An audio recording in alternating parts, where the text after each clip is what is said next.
There were once a man and a woman who had an only child and lived quite alone in a solitary valley. It came to pass that the mother once went into the wood to gather branches of fir, and took with her little Hans, who was just 2 years old. As it was springtime, and the child took pleasure in the many-colored flowers, she went still further onwards with him into the forest. Suddenly 2 robbers sprang out of the thicket, seized the mother and child, and carried them far away into the black forest, where no one ever came from one year's end to another. The poor woman urgently begged the robbers to set her and her child free, but their hearts were made of stone. They would not listen to her prayers and entreaties, and drove her on farther by force. After they had worked their way through bushes and briars for about 2 miles, they came to a rock, where there was a door, at which the robbers knocked, and it opened at once. They had to go through a long dark passage, and at last came into a great cavern, which was lighted by a fire which burnt on the hearth. On the wall hung swords, sabres, and other deadly weapons, which gleamed in the light, and in the midst stood a black table, at which 4 other robbers were sitting gambling, and the captain sat at the head of it. As soon as he saw the woman, he came and spoke to her, and told her to be at ease and have no fear. They would do nothing to hurt her, but she must look after the housekeeping, and if she kept everything in order, she should not fare ill with them. Thereupon they gave her something to eat, and showed her a bed where she might sleep with her child. The woman stayed many years with the robbers, and Hans grew tall and strong. His mother told him stories and taught him to read an old book of tales about knights, which she found in the cave. When Hans was 9 years old, he made himself a strong club out of a branch of fir, hid it behind the bed, and then went to his mother and said, "Dear mother, pray tell me, who is my father? I must and will know." His mother was silent, and would not tell him, that he might not become homesick. Moreover, she knew that the godless robbers would not let him go away, but it almost broke her heart that Hans should not go to his father. In the night, when the robbers came home from their robbing expedition, Hans brought out his club, stood before the captain, and said, I now wish to know who is my father, and if thou dost not at once tell me, I will strike thee down." Then the captain laughed, and gave Hans such a box on the ear that he rolled under the table. Hans got up again, held his tongue, and thought, "I will wait another year, and then try again. Perhaps I shall do better then." When the year was over, he brought out his club again, rubbed the dust off it, looked at it well, and said, "This is a stout, strong club." At night the robbers came home, drank 1 jug of wine after another, and their heads began to be heavy. Then Hans brought out his club, placed himself before the captain, and asked him who was his father. But the captain again gave him such a vigorous box on the ear that Hans rolled under the table.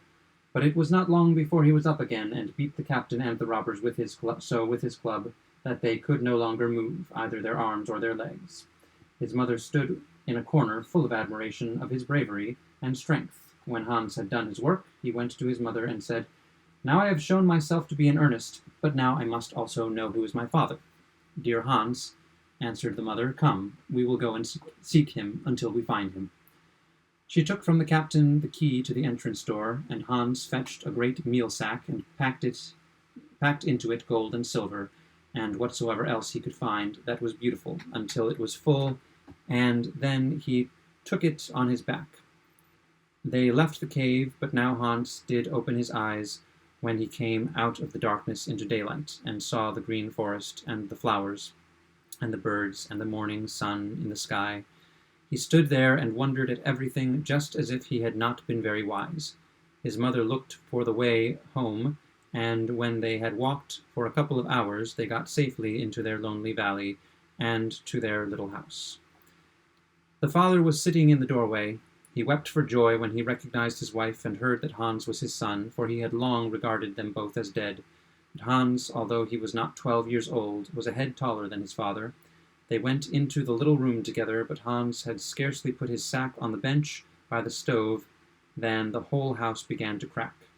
The bench broke down, and then the floor and the heavy sack fell through into the cellar. "God save us," cried the father. "What's that? Now you have broken our little house to pieces." "Don't grow any gray hairs about that, dear father," answered Hans. There in that sack is more than is wanting for a new house." The father and Hans at once began to build a new house, to buy cattle and land, and to keep a farm. Hans plowed the fields, and when he followed the plow and pushed it into the ground, the bullocks had scarcely any need to draw.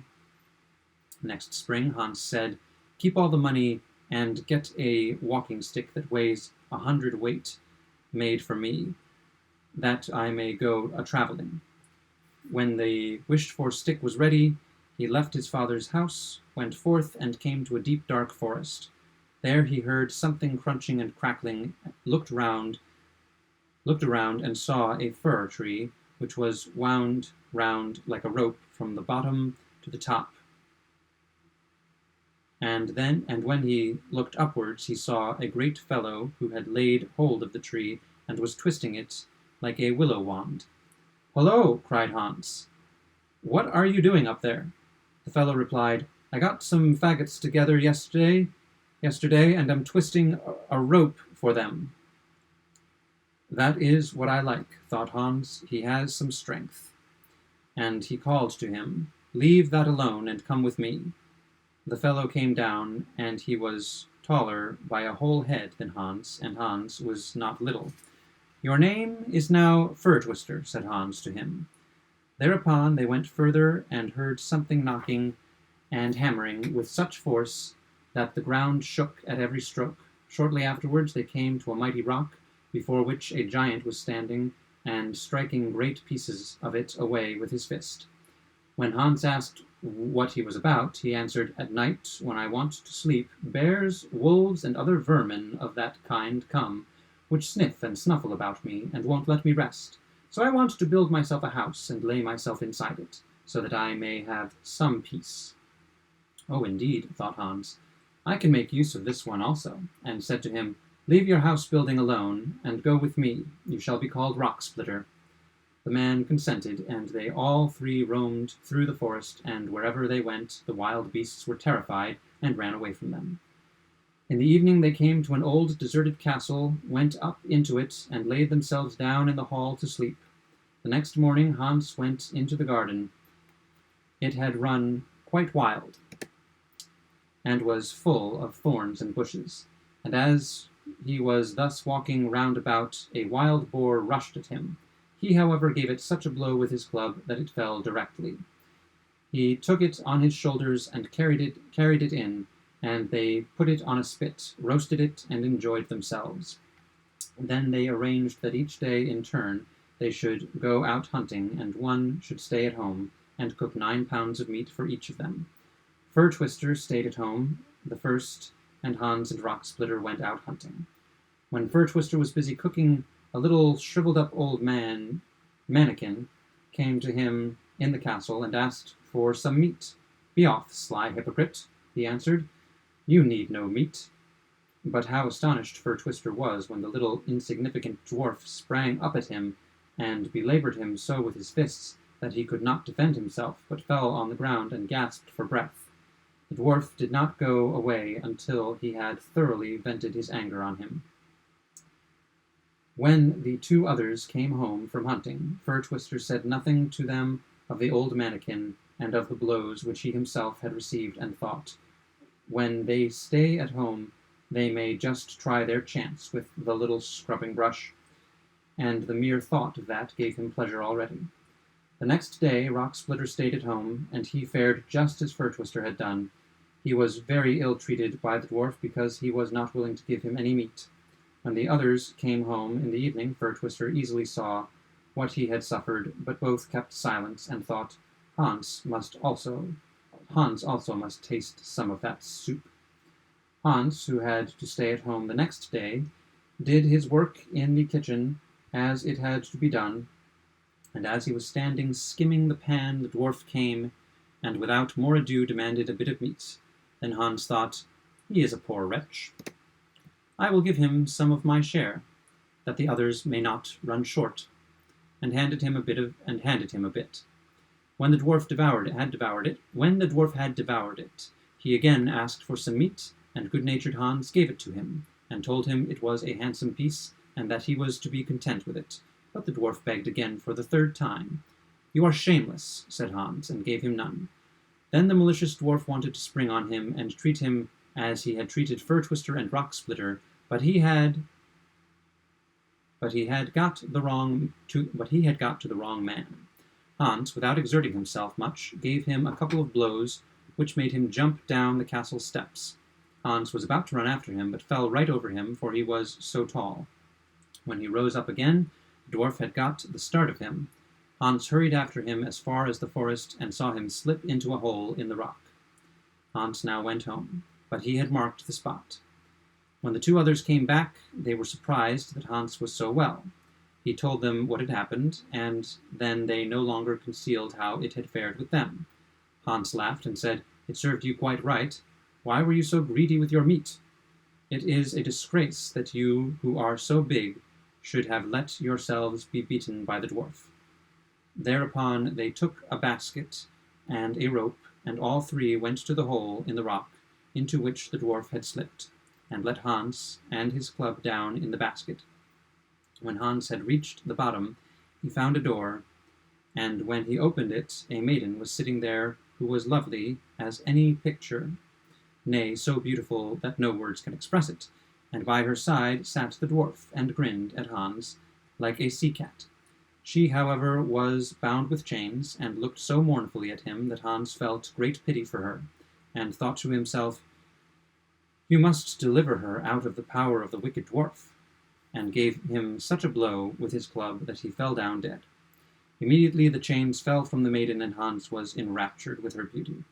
She told him she was a king's daughter, whom a savage count had stolen away from her home and imprisoned there among the rocks, because she would have nothing to say to him. The count had, however, set the dwarf as a watchman, and he had made her bear misery and vexation enough. And now Hans placed the maiden in the basket, and had her drawn up. The basket came down again, but Hans did not trust his two companions, and thought, "They have already shown themselves to be false, and told me nothing about the dwarf. Who knows what design they may have against me?"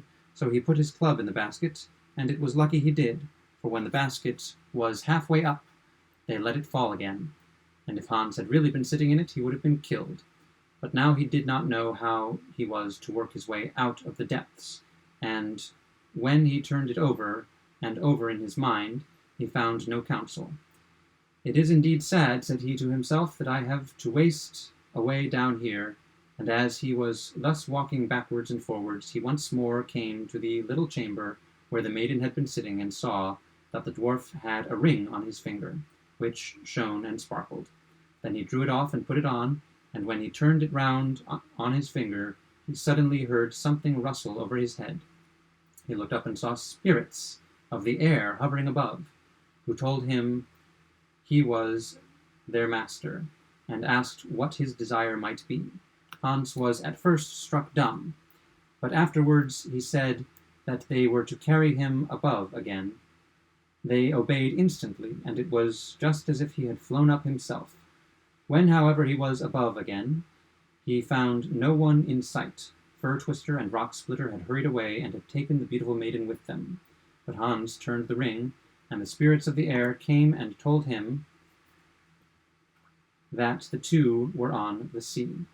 Hans ran and ran without stopping until he came to the seashore, and there, far, far out on the water, he perceived a little boat in which his faithless comrades were sitting, and in fierce anger he leapt, without thinking what he was doing, club in hand, into the water, and began to swim. But the club, which weighed 100 weight, dragged him deep down until he was all but drowned.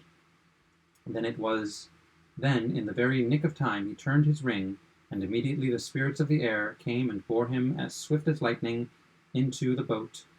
He swung his club, and gave his wicked comrades the reward they merited, and threw them into the water. And then he sailed with the beautiful maiden, who had been in the greatest alarm, and whom he delivered for the second time home to her father and mother, and married her, and all rejoiced exceedingly.